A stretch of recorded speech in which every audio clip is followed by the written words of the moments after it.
the U.S. has warned it could revert to military options if new sanctions fail to curb North Korean missile and nuclear tests, after Pyongyang fired a missile over Japan for the second time in 2 weeks.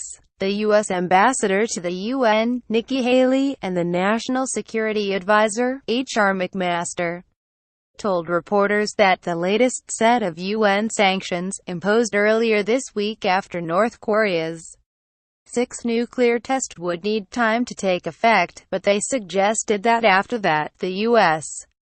would consider military action. Tillerson on North Korea, Russia and China must take direct action over missile launch. Read more. What is different about this approach is, we're out of time, right? McMaster said on Friday. We have been kicking the can down the road and we're out of road. For those who have been commenting about the lack of a military option, there is a military option now. It's not what we prefer to do, so what we have to do is call on all nations to do everything we can to address this global problem, short of war. Haley said the North Korea issue could soon become a matter for the Pentagon and the Defense Secretary, James Mattis.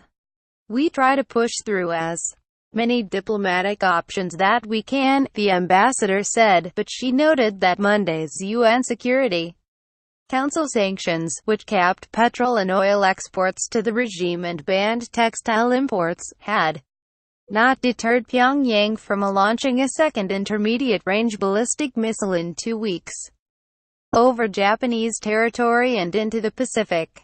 In a unanimous statement late on Friday, the UN Security Council said it strongly condemned the missile launch but did not threaten further sanctions on Pyongyang. The missile flew further than any missile tested by the regime, triggering emergency sirens and text alerts minutes before it passed over the northern Japanese island of Hokkaido on Friday morning. Flight data shows the missile traveled higher and further than the one involved in the 29th of August flyover of Japan, suggesting the regime is continuing to make advances in its missile and nuclear weapons programs.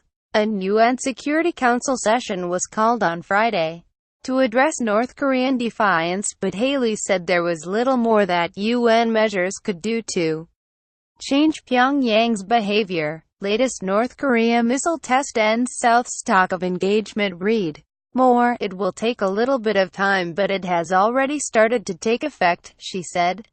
But what we see is that they continue to be provocative, they continue to be reckless, and at that point, there is not a whole lot the Security Council is going to be able to do from here, when you've cut 90% of their trade and 30% of the oil. So having said that, I have no problem kicking this to Gen Mattis, because I think he has plenty of options.